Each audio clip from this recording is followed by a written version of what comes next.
दोस्तों, एक बार देवी सरस्वती ब्रह्मदेव के पास आकर उन्हें पूछने लगती है, हे स्वामी, आपने सृष्टि की रचना की है, आपने अपने मन से तथा शरीर के पृथक पृथक अंगों से अनेक ऋषि मुनियों को प्रकट किया है, तथा अनेक सुंदर सुंदर अप्सराओं, गंधर्वों तथा देवताओं को भी प्रकट किया है। आपने ही स्त्रियों को सौंदर्य और चंचलता प्रदान की है। किंतु हे प्रभु, स्त्रियों में ही गर्भ की उत्पत्ति क्यों होती है? संसार में केवल स्त्रियां ही गर्भ धारण क्यों करती है? इसके पीछे क्या कारण है? ये कष्ट केवल स्त्रियों को ही क्यों सहन करना पड़ता है? तब ब्रह्मा जी मुस्कुराते हुए कहते हैं, हे देवी, आज आपने उचित ही प्रश्न किया है, और यह बात सत्य है कि संसार में सभी रोगों और कष्टों से बढ़कर गर्भधारण का कष्ट होता है। गर्भ धारण करने में स्त्रियों को अत्यधिक पीड़ा होती है। इस विषय में मैं आपको एक प्राचीन रहस्य सुनाता हूं, जिसे आप ध्यान से पूरा सुनिए। जो भी स्त्री इस कथा का श्रवण करती है, उसे अत्यंत गुणवान तथा रूपवान पुत्र की प्राप्ति होती है। देवी सरस्वती कहती है, हे प्रभु, मैं इस कथा को ध्यानपूर्वक सुनूंगी। कृपया आप इस कथा को मुझसे कहिए। फिर ब्रह्मा जी कहते हैं, हे देवी, पुलस्त्य का जन्म मेरे कान से हुआ था। पुलस्त्य मेरे मानस पुत्रों में से एक है। मैंने उसे अनेक प्रकार की विद्याएं प्रदान की तथा उसके प्रकट होने का उद्देश्य उसे समझाया। फिर मैंने उसे संसार के कल्याण के लिए तपस्या करने का उत्तम कार्य सौंप दिया। मेरी ही आज्ञा से सत्य युग में महर्षि पुलस्त्य सुमेरु पर्वत के उच्च बिंदु पर तपस्या करने के लिए चला गया। वहां पर आश्रम का निर्माण करके पुलस्त्य घोर तपस्या करने लगे। उसी समय अनेक गंधर्व, देवता, दानव तथा अप्सराएं उस स्थान पर विचरण करने के लिए आया करते थे। उन सभी की दृष्टि पुलस्त्य पर पड़ी, तो वे सभी उनकी तपस्या भंग करने की चेष्टा करने लगे। उन्होंने पुलस्त्य की तपस्या में अनेक बार विघ्न उत्पन्न करने का प्रयास किया। खेल खेल में अप्सराएं पुलस्त्य के तप को भंग करने का प्रयास करने लगी, उनकी तपस्या में बाधा निर्माण करने लगी। तभी पुलस्त्य ने क्रोध में आकर वहां पर उपस्थित सभी अप्सराओं और गंधर्वों को यह चेतावनी दे दी, आज के बाद जो भी प्राणी उनके सामने आएगा और उनकी तपस्या में विघ्न डालेगा, वह गर्भ धारण करेगा। पुलस्त्य की ऐसी कठोर वाणी सुनकर समस्त अप्सराएं, गंधर्व आदि भयभीत हो गए और वहां से डरकर दूर भाग गए। उसी समय में पर्वत की कंदर में ऋषि तृणबिंदु की कन्या हरवी भुवा अपने माता पिता के साथ निवास करती थी। वह महर्षि पुलस्त्य के कहे गए वचन को नहीं जानती थी। फिर एक दिन वह अपनी सहेलियों को खोजते हुए सुमेरु पर्वत के उस स्थान पर चली गई, जहां पर ऋषि पुलस्त्य तपस्या कर रहे होते हैं। तृणबिंदु की कन्या अपनी सहेलियों को पुकारते हुए महर्षि पुलस्त्य के आश्रम पर पहुंच गई। जब हरवी भुआ महर्षि पुलस्त्य के सामने आकर खड़ी हो गई तो उनकी दृष्टि उस स्त्री पर पड़ी।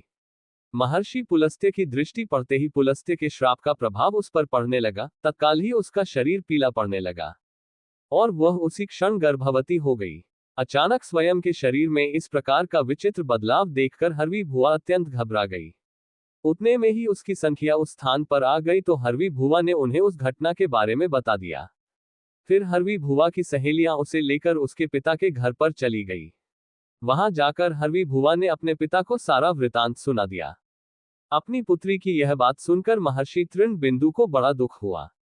अब उन्होंने ध्यान लगाकर सब कुछ देख लिया, तो उन्हें पता चला कि महर्षि पुलस्त्य के द्वारा श्राप दिए जाने पर उनकी पुत्री गर्भवती हो गई है। इससे वे अत्यंत दुखी हो गए और तुरंत ही अपनी कन्या को साथ में लेकर वे सुमेरु पर्वत पर चले गए। वहां पर उन्होंने महर्षि पुलस्त्य को देखकर उन्हें नमस्कार किया और क्षमा याचना करने लगे। ऋषि तृणबिंदु कहने लगे, हे महर्षि, आप तो साक्षात ब्रह्मा जी के मानस पुत्र हैं। सारे संसार में आपकी कीर्ति है। आप परम दयालु और परम कृपालु है। आज मेरी पुत्री के द्वारा अनजाने में ही अपराध हुआ है। वह आपके द्वारा कहे गए कथन से अनजान थी।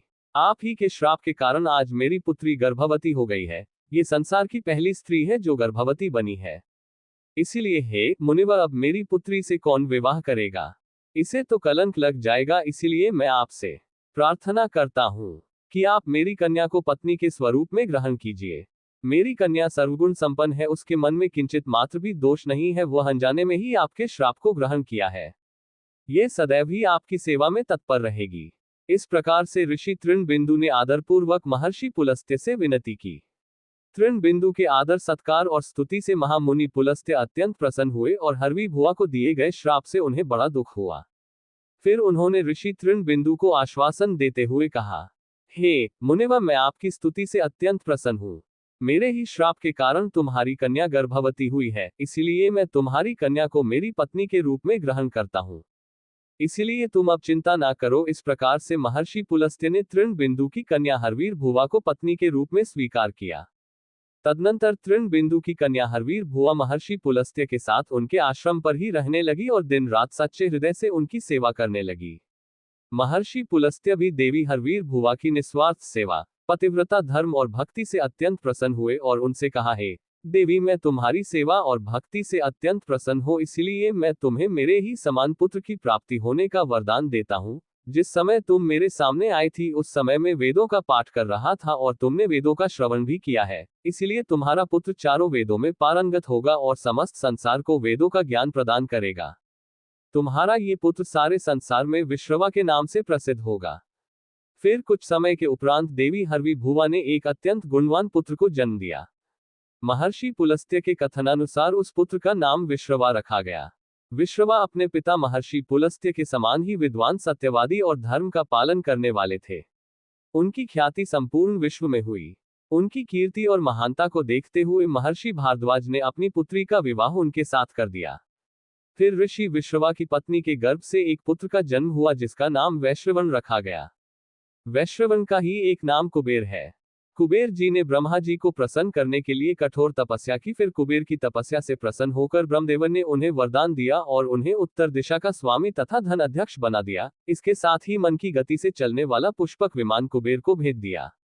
कुबेर जी धन के स्वामी है। गंधमादन पर्वत पर स्थित संपत्ति का चौथा भाग कुबेर जी के ही नियंत्रण में है। कुबेर जी ने उस धन का 16वां भाग मनुष्यों को प्रदान किया। महर्षि विश्रवा की दूसरी पत्नी का नाम टैक्सी था। एक बार भगवान शिव ने माता पार्वती के लिए अत्यंत सुंदर महल का निर्माण करवाया था जिसे लंका नाम दिया गया। उस लंका के गृह प्रवेश के समय भगवान शिव ने ऋषि विश्रवा को भी निमंत्रण दिया हुआ था। ऋषि विश्रवा अपनी पत्नी को लेकर लंका के गृह प्रवेश में गए थे। जब भगवान शिव ने ऋषि विश्रवा को दान मांगने के लिए कहा तब विश्रवा की दुष्ट पत्नी कैकसी ने छल से उन्हें लंका मांगने के लिए विवश कर दिया और भगवान शिव तो भोलेनाथ है, उन्होंने विश्रवा को लंका दान में दे दी, जिससे माता पार्वती को अत्यंत क्रोध आ गया और उन्होंने कैकेसी को श्राप देते हुए कहा, आज तुमने मेरे पति से जिस सोने की लंका को मांगा है, एक दिन वे ही तुम्हारी इस सोने की लंका को जलाकर भस्म कर डालेंगे।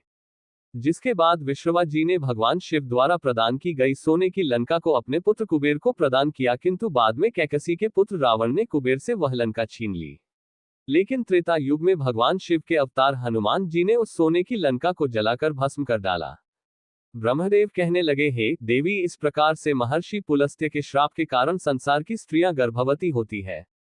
मैंने संसार की समस्त स्त्रियों को पुरुषों से भी अधिक सहनशील बनाया है। उनमें हर दुख को सहन करने की क्षमता पुरुषों से अधिक है, इसीलिए स्त्री की रचना करने में मुझे सबसे अधिक समय लगा। गर्भ धारण करना ये स्त्रियों के लिए श्राप रूपी वरदान है। मैंने स्त्रियों के अंदर ममता और प्रेम का भाव डाल दिया जिससे स्त्रियां अपने बालक का लालन पालन कर सके। इस संसार में स्त्रियों की तुलना किसी से नहीं की जा सकती। स्त्रियां ही संसार की आधार है, इसीलिए इस संसार की सर्वश्रेष्ठ रचना स्त्री को ही कहा गया है। तो दोस्तों, इस प्रकार से महर्षि पुलस्त्य के श्राप के कारण ही संसार की स्त्रियां गर्भवती होती है। आपको ये कथा कैसी लगी कमेंट करके अवश्य बताएं। ये वीडियो अच्छी लगी हो तो वीडियो को लाइक और चैनल को सब्सक्राइब अवश्य करें। जय श्री राम।